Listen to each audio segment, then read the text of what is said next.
Shalom Pak Bambang, saya mau izin bertanya, Ismail atau Ishak yang dikurbankan?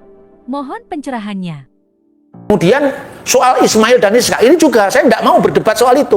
Makanya ketika muncul film His Only Son, saya lagi berada di Istanbul, di Turki. Lalu ada seorang teman mengatakan, Pak tolong dibahas His Only Son. Saya nggak sempat nonton, tapi ketika di YouTube kan sekarang ada. Intinya gini, bahwa yang nyaris dikorbankan itu Ishak. Oke? Terus mereka mendebat bukan Ishak tapi Ismail. Terus kemudian Kristen ikut terlibat perdebatan. Terus saya bilang, kenapa kita mau berdebat? Yang jadi masalah itu mereka, bukan kita. Loh kok bisa begitu? Loh, orang lain yang punya masalah, kita diajak bermasalah. Yang meragukan Ishak itu bukan kita. Nah, kemudian saya tidak mau debat agama, tapi saya cross check dari sumber-sumber manuskrip tertua. Coba Anda membaca di teks Qumran. Teks Qumran itu ditemukan di Laut Mati. Itu asalnya dari abad pertama sebelum Masehi. Ada kutipan dari kitab Kejadian pasal 22 ayat 2. Di situ sudah jelas nama Ishak. Ya, Khahna wa Yomer, dan berfirmanlah Allah dalam kutipan naskah gua keempat. Khahna et binika et yehiteka asr akhapta et yitsak wilehleka el eret hamuria, dan seterusnya. Ambillah anakmu yang kau kasih, yaitu Ishak. Ini jelas, teks manapun bunyinya Ishak. Mau naskah Laut Mati dari abad pertama sebelum Masehi, Septuaginta abad ketiga sebelum Masehi, bahasa Yunani, naskah Masoretik yang kita pakai di sekolah-sekolah teologi kita, ya, yang namanya Biblia Hebraika Stuttgartensia, semua bunyinya et Yitzhak, sama. Lah terus teman-teman Muslim punya pendapat berbeda. Ada riwayat-riwayat di dalam hadis yang mengatakan yang nyaris dikorbankan Ismail. Ada riwayat juga hadis yang mengatakan yang nyaris dikorbankan Ishak. Jadi yang belum pasti tafsir Quran. Kenapa kita ngurusi orang yang belum pasti? Kita sudah pasti kok. Gitu loh saudara-saudara. Jadi kalau saya ngomong begini, saya tidak pernah menyinggung orang lain. Lo Anda bisa cross check sekarang di YouTube misalnya, bukan Ismail. Coba lagi cari itu di YouTube, banyak kan sekarang ceramah-ceramahnya Profesor Munim Siri. Misalnya lagi siapa ini, Muksid Ghazali, Ulil Absar Abdallah. Dia punya pandangan ini hadis sendiri mengatakan riwayat yang kuat Ishak bukan Ismail. Kapan riwayat Ismail itu muncul, kata Munim Siri? Itu kuat riwayat Ismail itu abad 14 ketika konflik Islam dengan Yahudi pada masa dinasti Abbasiyah. Karena apa? Nah, kenapa nenek moyangnya Yahudi yang harus diuji Tuhan? Kenapa bukan nenek moyang kita sendiri, Ismail? Karena Quran tidak menyebutkan nama siapa anak yang nyaris dikorbankan. Quran hanya mengatakan bigula min halim, anak yang sabar. Tidak disebutkan Ishak atau Ismail. Bahkan ada tafsir Quran yang cukup tua, yaitu Muqatil bin Sulaiman, menyebut itu Ishak. Nah, itu kan berarti bukan problemnya Yahudi, bukan problemnya Kristen. Taurat Samaria yang dipakai oleh orang Samaria yang sekarang jumlahnya hanya 600 orang di seluruh dunia, itu bunyinya juga sama, Ishak. Jadi naskah Taurat manapun juga, ya, dari bahasa Ibrani, terjemahan Aramaik, terjemahan Yunani, terjemahan Latin, di tangan orang Kristen, di tangan orang Yahudi, di tangan orang Samaria, semuanya Ishak. Lah kenapa kita harus ikut berdebat dengan kontroversi abad 14 Masehi, zamannya Ibnu Katsir? Gitu kira-kira kalau pandangan saya. Jadi saya tidak mengatakan, ya apa agama samawi Pak, Hindu, ya Hindu tersinggung dong. Setiap agama juga mengklaim asalnya dari surga, asalnya dari Tuhan. Masa Konghucu bukan agama dari Tuhan, itu agama dari manusia. Hindu agama dari manusia, Buddha agama dari manusia, hasil kebudayaan. Tapi Yahudi dengan Taurat yang diberikan Tuhan kepadanya, Kristen dengan Injil yang diturunkan Tuhan kepadanya, Al-Quran dengan diturunkan kepada Nabi Muhammad, itu semuanya dari surga. Makanya disebut agama samawi. Tapi itu pun dengan catatan yang paling akhir menyempurnakan sebelumnya. Jadi Anda diakui untuk dibatalkan, untuk apa? Oh, kita bangga disebut agama samawi. Bagi saya setiap agama itu ya asalnya samawi, termasuk Hindu, Buddha. Soal itu klaim itu benar atau tidak, itu kan urusan yang mengimani.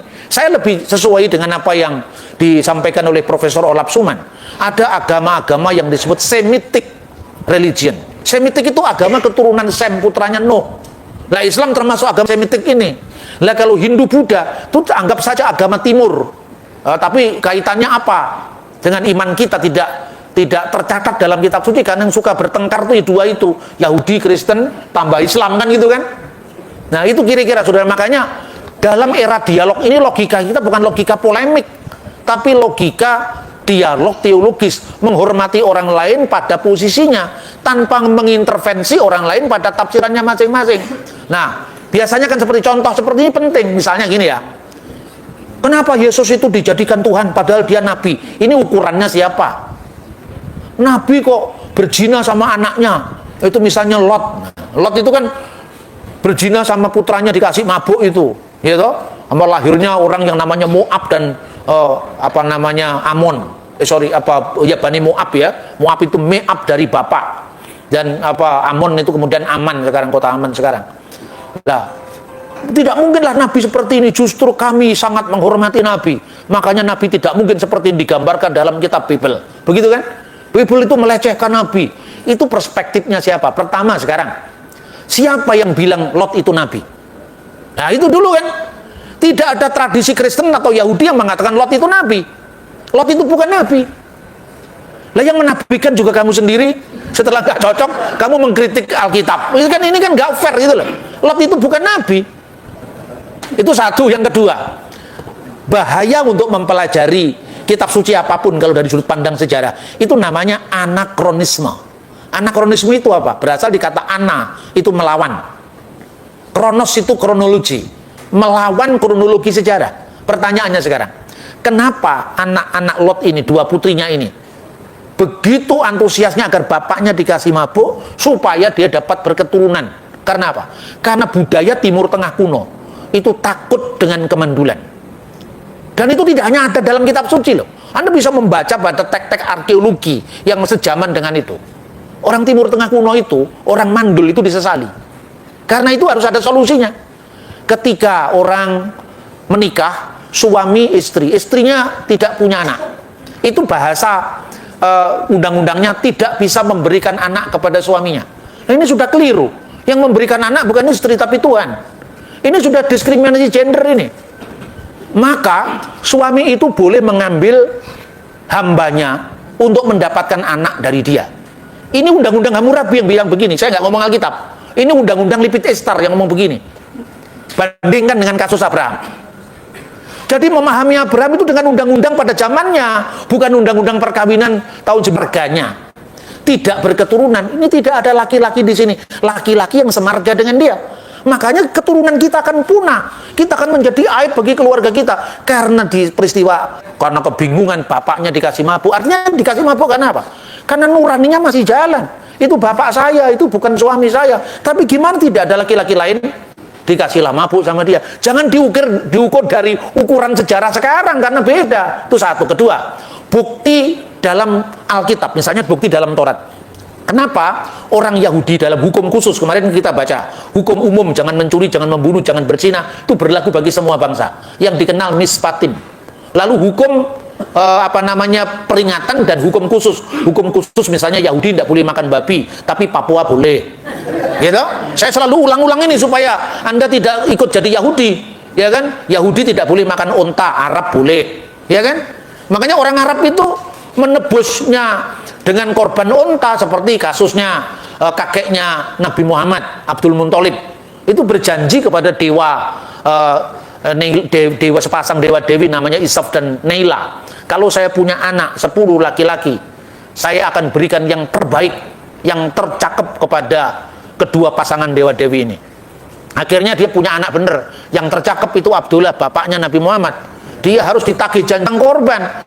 Jadi kalau kemudian orang Papua bikin perdamaian, ya, antar satu suku yang perang dengan yang lain, korbannya babi, kenapa diukur dari Yahudi? Ini Papua bro, bukan Yahudi, kan begitu kan? Ini cara membaca sejarah yang runut. Nah makanya di selain hukum khusus itu dikatakan begini, kamu tidak boleh memasak anak kambing bersama susu induknya. Itu ditulis dalam Keluaran pasal 23:19. Dan janganlah memasak anak kambing bersama susu induknya.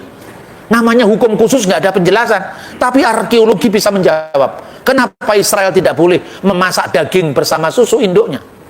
Itu karena ketika Israel harus berhadapan dengan bangsa-bangsa lain, dia dikuduskan. Jadi tidak boleh serupa dengan yang lain. Memasak daging dengan susu induknya itu ritus penyembahan dewi kesuburan yang namanya Asera. Makanya Israel supaya tidak serupa dengan bangsa-bangsa tetangganya, termasuk orang Kanaan, jangan kamu menyerupai orang Kanaan, karena engkaulah kudus bagi Tuhan. Kalau orang Kanaan ketakutan dengan kemandulan mereka, makanya memuja dewi kesuburan dengan simbol anak kambing bersama susu induknya. Kamu jangan lakukan itu. Itu karena kekhawatiran akan kemandulan tadi, persis dengan peristiwa Lot. Ya kan? Tapi kalau kita baca, ini ayatnya sudah ada. Ya ayatnya sudah ada, itu alamatnya kepada siapa dulu. Sama dengan Anda membaca Bergerlek Bad Book, kitab undang-undang hukum perdata, yang berlaku bagi orang Indonesia yang bumi putra kan. Kalau Timur Asing kan nggak berlaku untuk kita, Eropa nggak berlaku untuk kita. Itulah namanya pluralisme hukum. Jadi itulah Alkitab. Alkitab itu memang bacaannya orang-orang pinter sebetulnya itu. Jadi kalau orang yang perspektifnya kurang itu sulit. Makanya ini tetangga yang suka ngusili Alkitab itu hanya modalnya comot ayat, nggak lihat konteks sejarahnya. Itulah sebabnya saya ceritakan kemarin ketika memasak kambing bersama susu induknya. Hari ini pun orang Israel tetap melakukan itu. Anda lihat itu di Yerusalem misalnya. Saya tunjukkan biasanya kalau orang ke Yerusalem bersama-sama dengan saya tunjukkan, ayo kita masuk ke Museum Alkitab. Kenapa Bapak ini penting? Di Indonesia kita dituduh Alkitab kita palsu. Ini ada replika Alkitab atau Alkitab aslinya, ya. Setelah perang itu replikanya yang dipasang. Panjangnya 731 cm, lebarnya 31 cm dalam perkamen. Itu asalnya dari tahun 150 sebelum Masehi. Eksis sampai hari ini kitab Nabi Yesaya, naskah gulungan. Masa tidak kita lihat? Kita di Yerusalem, ngapain ke Yerusalem? Kalau sekedar hanya KKR, Tuhan itu hadir juga di Jayapura, hadir di Sorong, tidak harus di Yerusalem. Tapi kalau kita sudah sampai di sana tanpa melihat bukti-bukti sejarah, percuma dihambur-hamburkan banyak uang. Wong Tuhan hadir di mana-mana. Maka saya ajak masuk ke situ. Kedua, saya tunjukkan, ini ada waktu luang biasanya, ayo kita jalan-jalan ke pusat kota di Yerusalem. Saya ajak pusat kota. Saya tunjukkan, ini lihat, ada KFC kan, tertulis di situ warna biru, tertulis di situ kosher, halal bagi Yahudi. Ya, tapi ada KFC atau McD warna merah, tertulis low kosher, tidak halal bagi Yahudi. Kenapa? Karena masak cheeseburger. Jadi di dalam daging itu dikasih produk keju, susu. Nggak boleh, karena bertentangan dengan Keluaran pasal 23:19. Tapi KFC merah, KFC biru, McD merah, McD biru berdampingan, tidak perlu ada kota kosher, nggak perlu. Wisata halal nggak perlu. Karena apa? Ada pluralisme hukum. Jadi kalau kita mau belajar toleransi, belajar ke Israel. Nanti orang marah ke saya, ini antek-anteknya Yahudi. Biar aja anteknya orang pinter, jadi pinter juga ini. Iya toh?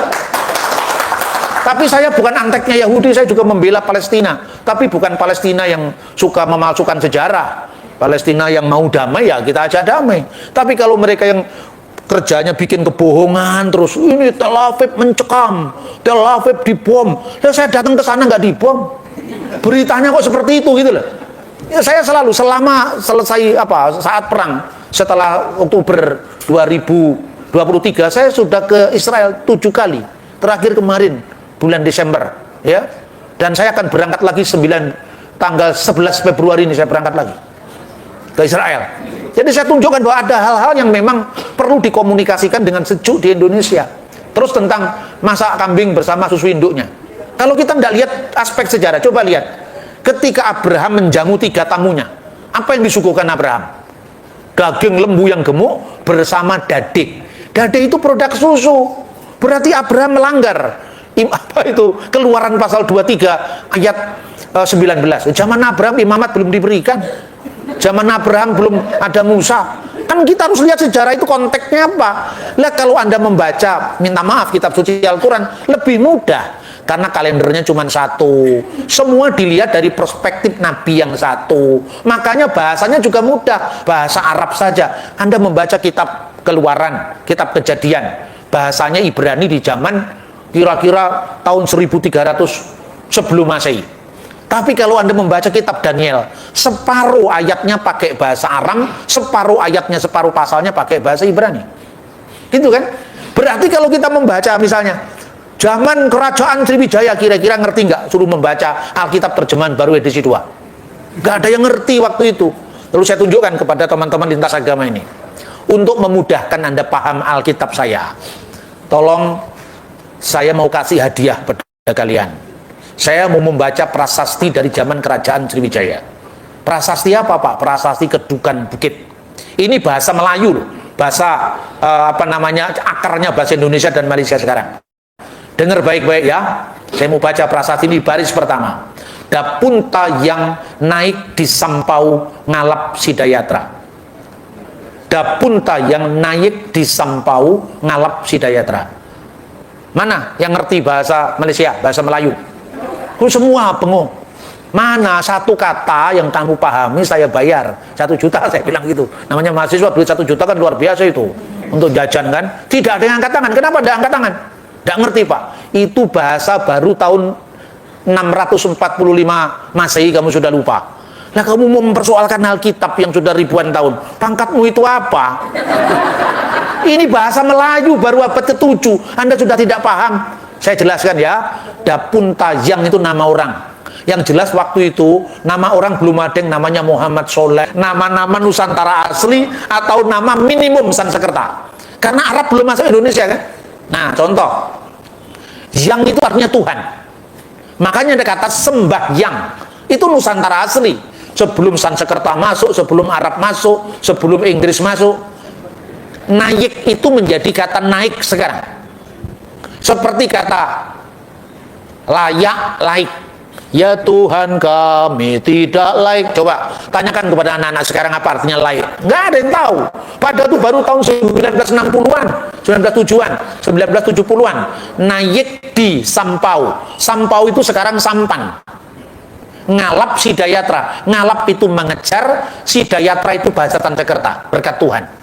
Inilah wujud bahasa Indonesia di abad ke-7. Wujud bahasa Melayu di abad ke-7. Ketika Sansekerta masuk, nama-nama orang dulu, nama Kalimantan misalnya Kudungga, mulai pengaruh Sansekerta, Mula Warman, Purna Warman, ya Girindra Wardana. Nama orang Jawa itu dulu sederhana, Hayam Muruk. Hayam itu ayam artinya. Ya, nama orang Jawa abad ke-10 nggak ada nama Bambang, itu nggak ada. Bambang itu pengaruh Sansekerta setelah Hindu masuk. Tapi setelah diserap oleh kebudayaan Jawa baru, Majapahit belum ada abad 13. Nama Jawa abad 10 itu. Ini kalau Bapak Ibu tidak paham tetap bisa masuk surga.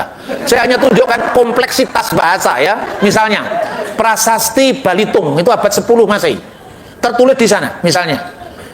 Galiksi galigi mawayang buat yang macarita bima yakumara. Kicaka mabanyol. Apa itu artinya? Nama orang, mamuk, mamuk itu nama orang. Si mamuk, si mamuk. Si itu sebutan, si ya artinya sama. Mamuk itu nama orang. Kicaka itu nama orang. Jadi nama orang itu nama-nama binatang yang perkasa, misalnya Gajah Mada, Gajah Pagon. Nama-nama si singa Mangaraja itu kan nama-nama binatang. Karena zaman dulu binatang yang kuat itu menjadi ide bagi kekuatan jasmani kita gitu loh.